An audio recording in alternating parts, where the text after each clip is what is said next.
another episode of The Miserable Corner. This week I have two special guests with me, guys. Two. I have a male and a female, so we mix it up.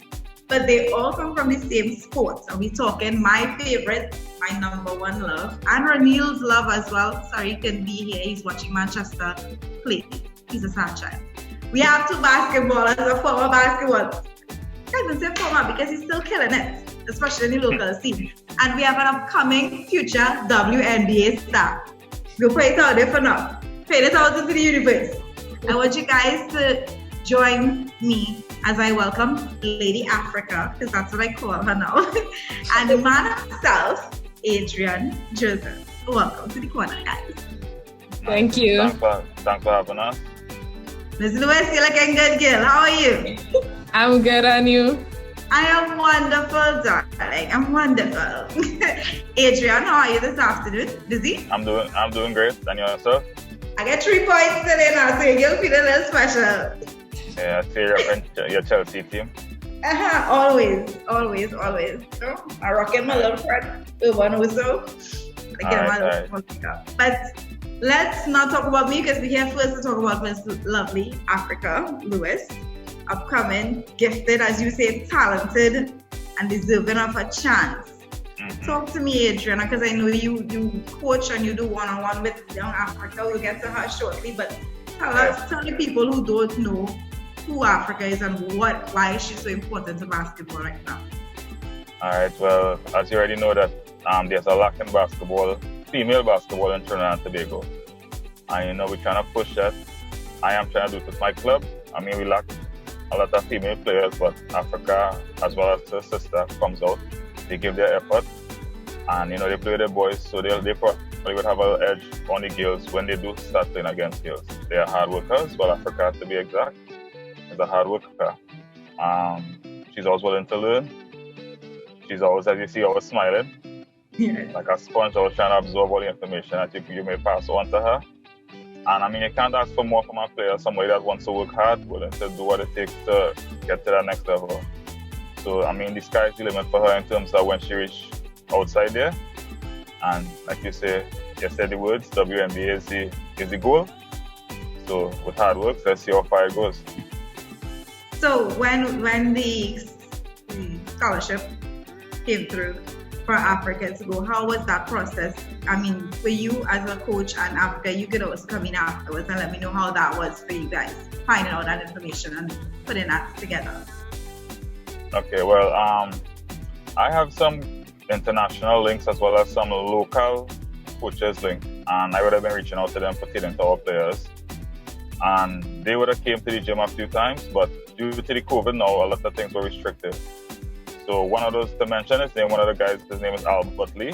You should be familiar with him. He does a lot of editing on, online as well as coaching and that kind of stuff. So I reached out to him. We spoke back and forth, and some schools were interested in some players, and they came up with female players. The first two girls on the team, I mentioned them immediately. He said, well, let me take a look, let me put things together, and let me see what can happen. All right, and we went through a transitional phase, putting together footage, talking to the coaches back and forth, and it reached at a stage where, things are happening, and it's almost finalized in terms of Afrika being over there. So Afrika, what team, what school is it that you're going to, or what do you know about that team and that school? Ranger College in Texas. Right about now, they haven't won a championship within the last 8 years. So as the coach spoke to Adrian, my mom, my dad, and I, he said that I will be a great addition to the team and hopefully I will help them win a championship. All right, so tell the people who don't know Afrika about Afrika. Position you play, what do you like to do? Was it always basketball? Really, why basketball? I didn't start off in basketball. I started off in track and field when I was 6 years old. That was something. When I saw my elder sister run and she won a medal, I was crying. I was like, Mommy, I want a medal. Mommy, I want a medal. And then she put me in track and field, and that was going great until I was like about 16, 15 there, and I stopped. When I was 15, my dad took us somewhere where he grew up and showed us some of his old friends playing. And then I used to hear everybody saying, your dad is this great basketball legend from young. And he didn't have the opportunity. So anytime you get the opportunity, take it as it goes. So you can say my dad was my inspiration. And that's how I switched. That's interesting. You had, going forward, all right. So you play with the boys at the advanced genetics, right? But how do you feel about, because I know now that they're launching a female basketball league, right? Yes, female basketball league. I know that they launched their logo yesterday, I believe it was. So I know that they're working on that currently. But how for you, playing this sport and loving it so much, even though you might be leaving, how do you feel when it is, don't have much female activity taking place? How was that for you? It was hard at first, but then I realized playing with the boys was actually getting me stronger and better. So I didn't really match up with playing with girls at all. So it was good. You like beating up on the boys? No, it's the other way around. They just beat up on her, she's beat up on them. Tell the truth, Adrian. It has some things that you may not know about Africa, but she can lift up a bag of cement. And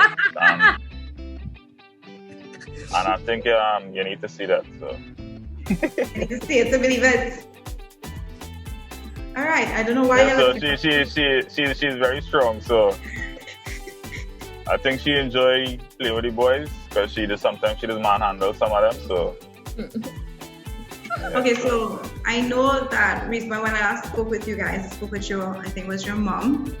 You guys were in the process of putting things together in order to get Afrika out there to make sure that she has what she needs, the essentials and stuff like that, and of course raising funds to aid with making this move and this transition.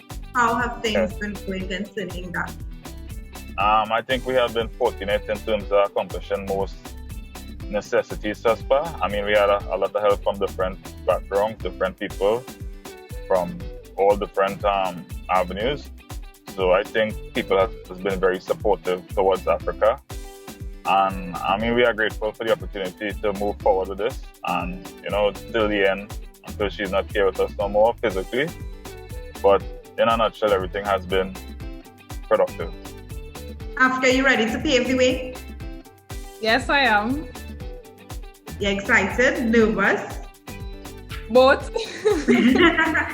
Your position currently is what exactly? What position do you play? Power forward. Is that your favorite position? Yeah, that and really? center. Yeah. I like center too. What are your expectations? What are your expectations when you go there? What are the things that you're hoping and looking to work on and to accomplish? Firstly, I would like to achieve my associate degree, excel in basketball, go further on, make it to the WNBA, and as I said, pave the way for upcoming females in basketball. Associate degree in? Sports medicine. That's nice. That's interesting, but that's nice. I think you don't hear much of that from athletes, period, but that's interesting. And how's your family at this point in time with everything that's taking place? How is that support for you, and how's your sister? My sister excited. Hello, I'm fighting because I'm leaving, it's me. But everybody's excited. Support is 210% always, and I am grateful for that. Adrian, as a coach, how is he as a coach? Supportive as well, full 200. Wow. So he's like one of the easiest coaches to work with, or he could be? No, he just try to kill you, but I part of it. So I understand where he's coming from, but it's part of it.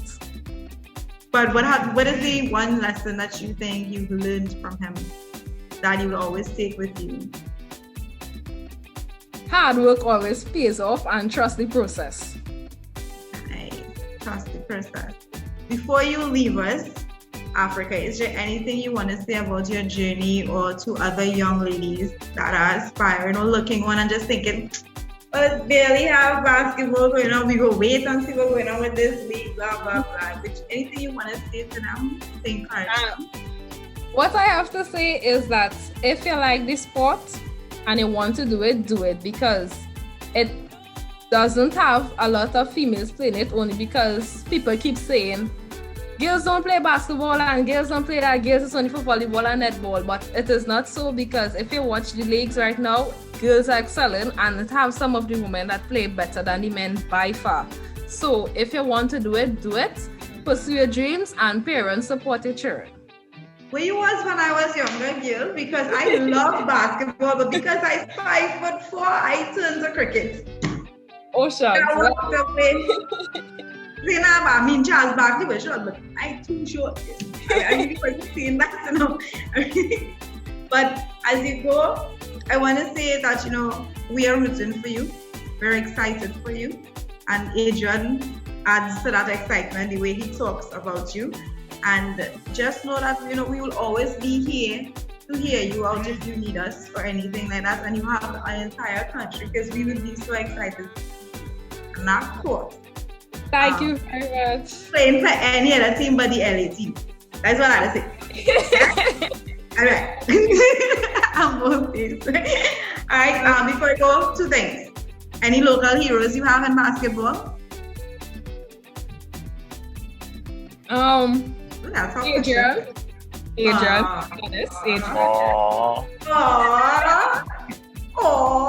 I know, baby. And what about internationally? International,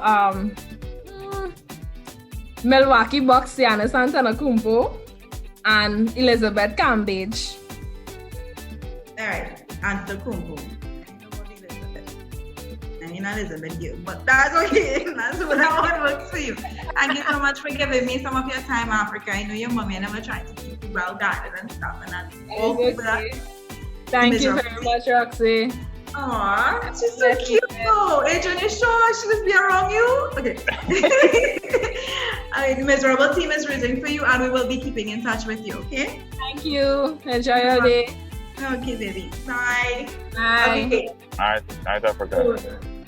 So now, we're going to deal with the coach. What is basically TNT's most successful baller? Right to say? Am I fair to say that? Yeah, you could. It's fair to say that? Okay, so let's start from the beginning. This is Adrian Joseph. You played in national squad. Yes? You played. No, I left. You didn't play national. In 2009, the national team. That was the last time we had a national team. Yeah, I mean, so I just say now. So you played right? You played outside in the US. You were also outside in Qatar as well. Qatar, yes. And Mexico. Again, I'm right. Again, all I know you're so I don't remember. You're also, is it 3 or 2-time champion home here in the North Zone? So it's 3. Twice? I thought it was 3 times. I don't know why I was going through that. But I need people to understand. You're also an NCAA conference champion with the University of Virginia, correct? Yeah, yes, I am. People need to understand how important you are. Because you basically, and you were in the 2008 NBA draft. Yes, I was. Good. You've been basically, and you've journeyed basically in something that most of the young ballers that we have should be aspiring to, should want. Let's start from the beginning. Adrian Joseph, you're from South Trinidad. Yes, I am. Big enough south all the way. Are you from a huge family or a small family? I would say my family is neutral. I would say semi-huge because I have 3 sisters, 1 brother. So it's 5 of us. Well, it's good. So how tall are you? I'm 6'7". I just know that every time I see you, I have to do this. That's what I remember, because I'm short. Okay, cool. And why basketball? Was it because of the height, or you just? No, I think most kids around my age, and the kids of the 80s, 90s, played most sports. Wherever was in season, we did cricket, football, basketball, whatever there was. And I kind of leaned towards basketball because there was a coach that lived close to me, and a lot of the kids was choosing the avenue. So I kind of leaned towards that as well, and stuck with it. Stuck with it. What would be the one thing you've learned coming from a young baller into a professional? What was the one lesson you learned in that process? Consistency, hard work, consistency. I mean, the other aspects is love. I mean, you can't teach love. Either you love it or you don't. And I believe that I loved it, and that's what made me be consistent and continue to work hard. So take us to Virginia.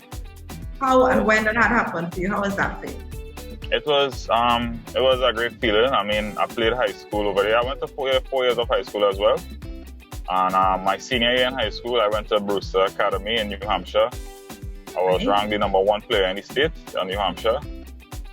And after that, a lot of schools was offering me scholarships. Most of the schools, the conference was known as the Atlantic Coast Conference, which was the number 1 conference in America. That's the schools with Duke, North Carolina, and those high caliber schools. I chose Virginia because it kind of, when I went on my visit, they offered me, and it sounded like everything that I wanted to be a part of. So I chose to attend that school. I attended there 4 years. Our 3rd year, that's when we won the conference championship. And I mean, it's a great feeling, it's a big accomplishment. It's one of the highest calibers of tournaments, and to win that it's a big deal. It's a big deal in the United States. So, that's history. So, okay, so I heard Afrika say that she likes to play center, but for you, was it always just one position, or you played most positions? I played multiple positions. I mean, my strongest points were my athletic ability and my shooting ability. So I used to play multiple positions, guard as well as forward. I was inside and outside, depending on the players that was on the court. But most people would say you're a forward. Yeah, guard forward, yeah. The 3-point shooter. Yeah, well, I saw it, okay? You hit my team already with your skills. I don't apologize for that. I understand. No apologies needed, okay? I took it like a boss. Okay, so that was Virginia. You said that you played with the local team, but it was a bad time, I guess, for local basketball, would you say? Because I know you were in the Super 10 with Petrojazz. You were with Police as well. Talk to us about your different journeys and different accomplishments you had with those local teams, and how you felt when basketball started to take somewhat of a tough turn. Say, you would have been through that era. So well, for me, it wasn't, like I say, it started off with love, and it still is love. It was never about the grand prize was a certain amount of money, so I was looking forward to that. It was always playing, competing, and being the best player that I could possibly be. So playing with Petrojazz, I mean, I would go there and play hard to represent South, as well as my family, friends, and just come out on top, which we did. And secondly, the team kind of squashed. So I ended up going and play with Police. I was trying to kind of lean towards going into the police service as well. So I started playing with Police, and we had a pretty good team. We ended up winning both tournaments, North Zone and the national championships, as well as with Clippers. So for me, the transition was just all about competing,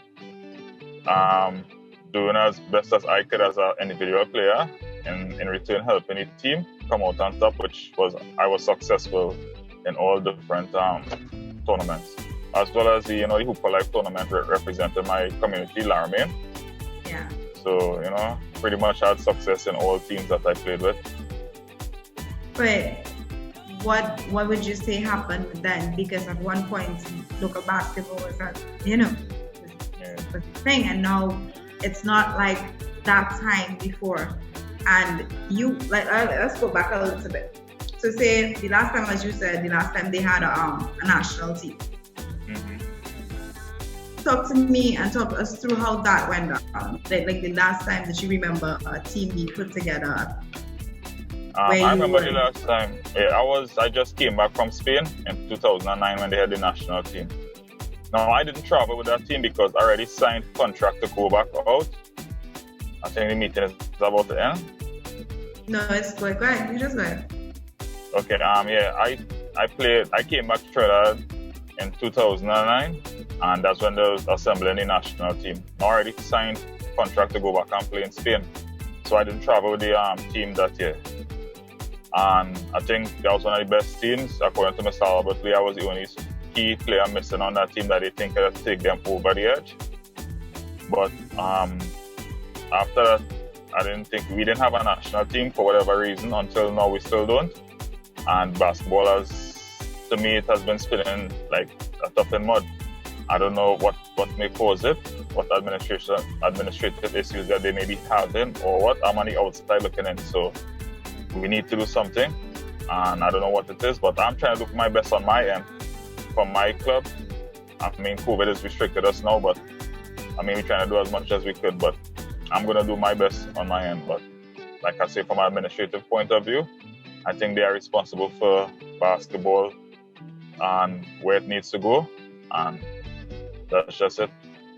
How would you say, how affected is the interest right now? I mean, you have, as you say, you have your club, and then you were playing with the Clippers and everything, and a lot of the players, sometimes, you hear them say, well, some of the same guys still there. I mean, what are you thinking when it comes to the next generation? How is things looking for that? Yeah. Well, I think I'm not too sure about that because, we need to see what's happening to know exactly, it really is going downhill because, restricted right now. There's still a few kids that's playing, but in order to create that incentive, we need to do a lot more. We need to create that avenue for kids to want to play basketball. We can't wait until we see a kid playing and then he shows potential and all of a sudden recognize him. We need to take the kids that hasn't played before and develop them to become players. And I think that's the mindset that the administrative need to, get towards. All right, so let's look at some happier things. Yeah. Let's go back to 08 when you were in the NBA draft, because I'm sure everybody will want to hear about that experience for you. What was it like? The build-up, everything. My experience was a very heartbreaking one. Sorry to say, because I would have entered the NBA draft in 2008, and I had a successful senior year as well. And what had happened was I had chosen an agent, and I was with a trainer. I had a personal trainer working on preparing myself for the NBA draft. Now, coming closer to the NBA draft, I was like, no teams didn't call me. I was worried, like, how come I didn't get no calls to go and work out with no teams, and how am I going to get selected? So it so happened that my cousin took it upon himself to call the NBA. And when he called the NBA told him that I was scheduled to work out with Washington Wizards, New Jersey Nets, and New York Knicks. So I missed all my workouts. And my agent didn't inform me about it because, he had a few other players as well that was higher prospects than myself. So he kind of probably like, oh, I forgot about Adrian. And I was just here working out. So it was kind of late for me the deadline had passed for me to do workouts. And I already had offers in Spain. So if I had stayed and tried to still make an NBA team, I would have also lost the opportunities to go and play at Spain as well, because they would have been wanting me to sign at a given date. So I just signed the first contract, the contract that I liked in Spain, and I went to Spain and played. But I missed my NBA workouts. So it was an exciting moment to know that it had teams that wanted me to work out, and it was a heartbreaker to know that I missed my workouts. Because we could have been, maybe see Joseph all over the place, so he makes might have been in a better position. But you think? Yeah, of course. The Knicks could have been a better team right now. But you think? But okay, so all right. What does Adrian Joseph like to do? No. I like to spend time with my family. I like to draw. I love music. You just draw? Yeah. That's when I minored in art in school, but I didn't pursue it fully, but I started doing it. So I love drawing. You draw people? Yeah. Remember emojis. Okay. So you always been named the most valuable player. I don't know what's up with that. You know, like it's like every time a finals or a big championship hits, you know, we show Adrian, especially home here, which is understandable. You are elite compared. I mean, but you recently won the championships with the Caledonia Clippers. Talk to us about that team. I think you guys are true definition of the underestimated. That's okay. We'll just do what we come to do and let you swallow it. Talk to me about that. Yeah, well, most people look at us as the older team. These players, man, they getting old, they can't win no tournaments. But I mean, we had, I would say, some of the most experienced players, and it's just executing what we needed to on the court at the right time, and that's all it was about. It was not about who was the leading scorer, who was, you know, that kind of stuff. We had enough knowledge and understanding to know that, you know, we need to get this done and how we're going to get it done, and that's what we did. So on the team, because you know you have some of the experienced players, who would you say is the best ball handler when it comes to the Clippers team? Like, who's the better ball handler? Put aside yourself, Adrian. You're giving me in general? Yeah. Of course. Who's the better ball handler? You can. Poto? Yeah. Yeah. Yeah. Poto? I think he's a very smart player as well. Yeah, go ahead, Alison. No, wait, just answer it though, because I was gonna ask you all around in basketball IQ and everything. Who would you say on the team? And you went with Koto again, so yeah, you would say he's all around the best player, one of the best players on the team.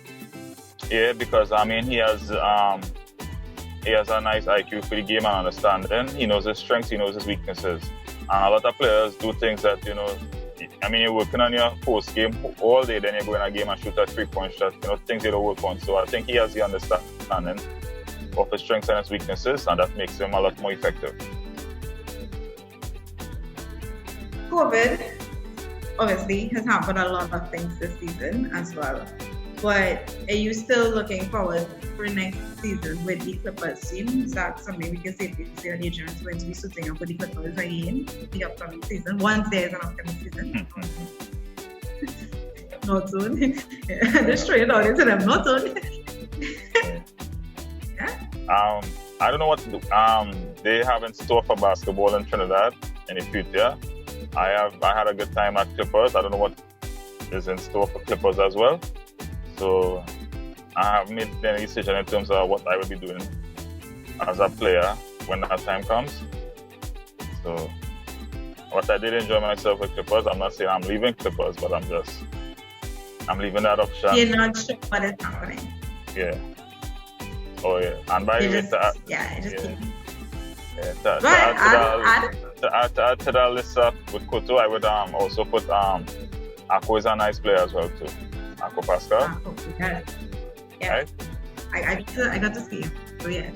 Right. He did. He's a one-handed player, but he's a one-handed in basketball terms, a one-hand killer. One-hand killer. Yeah. So that's because of his. Yeah, well, I mean, he doesn't have a strong left hand, but his right hand is very dominant. I don't know. He always finds a way. So. And that's one of the good things you need from a player, right? Someone who would also find a way when everything is okay. But you've had time to play with a lot of other players against other teams as well. Yeah. When you look at the younger ones who are playing at the moment, who would you say, just from, you know, watching how they conduct themselves, play the game and stuff, their IQ, or playing against them, who would you pick out and say, well, you know what, he's nice, as you like to say, nice?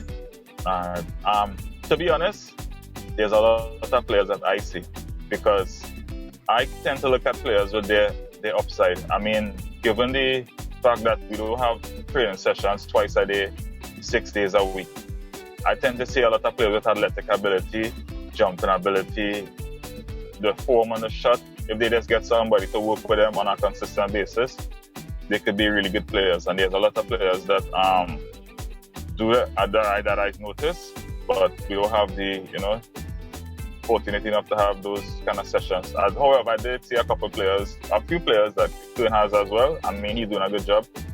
His program is consistent as well. So they tend to have an advantage in terms of consistency always beats talent. And I think he has that upper hand. And if other teams and clubs would be given that opportunity as well, I think they would be able to be successful as well as an individual player. So let's go to the NBA now. Mm-hmm. Because I know you probably have a couple of the guys that you know, and obviously you look and you're favorite. Who do you support in the NBA? What's your favorite team? I support players, so I follow players. I like the impact that players have on teams. So it started with Jordan. I mean, I'm not choosing the best players, but I just like how when you play with them, they make your game better. They elevate your game. So it started with Jordan, then it went to Kobe, now it's LeBron. So it's Lakers. It's Lakers right now. Yeah. Yes. Unless LeBron leaves and he come and he play with Clippers or Shaq Attack or somebody. Then you go with Shaq Attack, whoever he goes with. Yeah. So do you communicate? Because I know you played with against a couple of these players before. Yeah.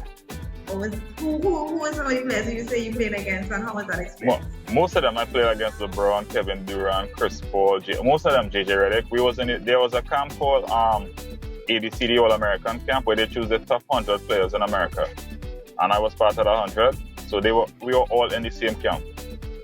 Alright, so I would have been on some of those guys' teams, and the coaches were NBA players, so like Tracy McGrady and Kobe Bryant and those guys were the coaches that were assisting with the other coaches. So I would have had a chance to meet most of them, play against them. So that's just to name a few. And then at Virginia, there's a couple players that I played with as well that got drafted in the NBA. So I still keep in contact with them. And yeah, that's about it. Did you have to deal with any major injuries during your time? I know you played all. So did you have to deal with any? Yeah, I did have an injury my sophomore year, which is my second year in college. I tore my quad muscle. I was out for probably like 6 to 8 weeks. They wanted me to do surgery, but I didn't. I just recovered naturally. Weren't you afraid though that maybe surgery would have been best? Because I personally don't believe in surgeries when you had a cut and stitch and that kind of stuff. Okay. All right. But you heal properly. You don't have any like lingering. I mean, I have an indent in my leg, but it has never affected me since. I mean, the muscle fully recovered, and I think I actually came back stronger because I worked so much on it. I mean, again, that's a positive because we see you MVP at every final song here. It's like, I don't know, you clearly are fine. Do you cook? I love cooking. Adrian, you're not cooking? No, I love cooking.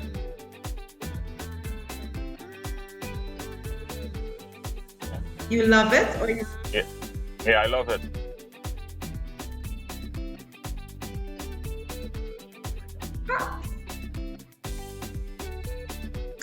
And in your head, okay, so in my head. So you cook? You yes, I do. I love cooking. What's your like specialty? What's your specialty dish? I love curry.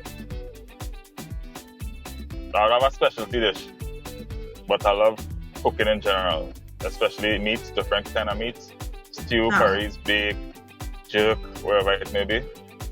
What is with you Trini men and curry? It's part of our culture. That's an excuse what I like to use. Part of your culture. Do you have kids? Yeah, I do. Oh, how's like parenting like? Especially I know you're probably away for a while. So. I mean, it's a joy. It's something that it's an unexplainable feeling. I mean, somebody once told me before the joy that you feel when you have kids. And it's only when you have kids you understand. And I do understand that. It's a little you running around, that's somebody that you want to mold into being, the best person they can be. Right? And you will do whatever you can to, help them, achieve their goals. We have some questions for the big baller, Joseph. That's one of the miserable team members put together because we just wanted to get we're going to give it to you properly. You could just be honest. I'm nervous. Just some quick questions just to see where you're at. No, don't be nervous. Hadley, he's nervous. He needs not be nervous. Well, don't be nervous. It's nothing difficult. So the first question is, which team do you think is most likely to knock off the defending champions, the LA Lakers? Which team? I don't think there's any team to knock them off. You see that trade? Like really?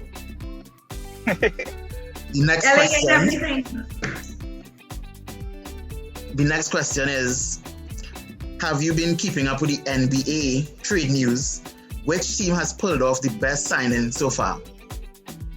To me, I haven't really followed the trading. I kind of previewed the NBA draft and looked at the lottery picks that they had and their possibilities at the upside. And I was kind of analyzing how it would look, but I didn't really follow it up as much.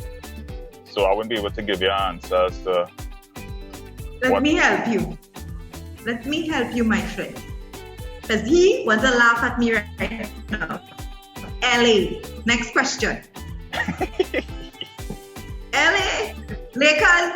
I'm going to be specific. Lakers, because we have Clippers. So Lakers. Okay, so go ahead, Emily.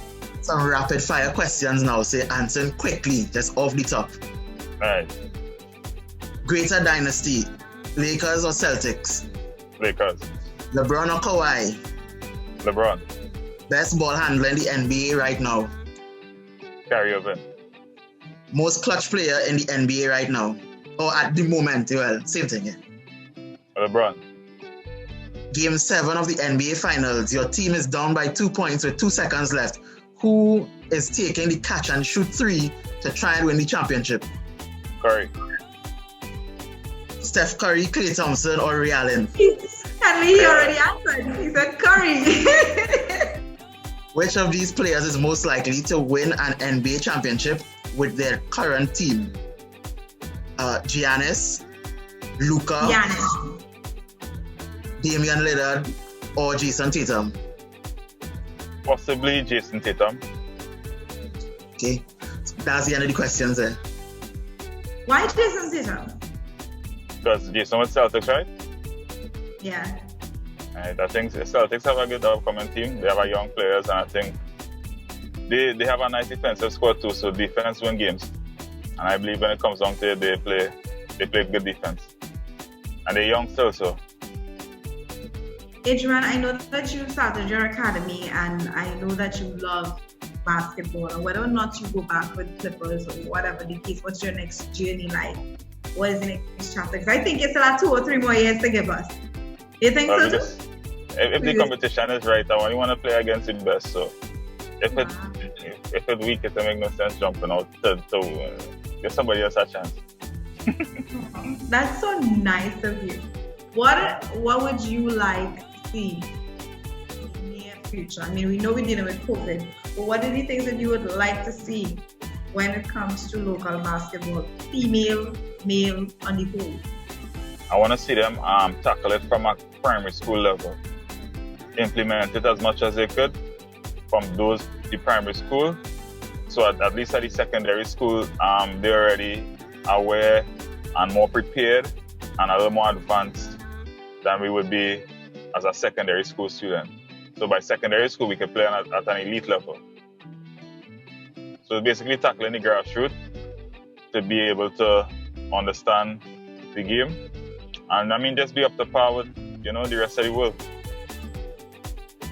Do you still have like people coming and going, Adrian, you're nice, like in South? How does it feel like?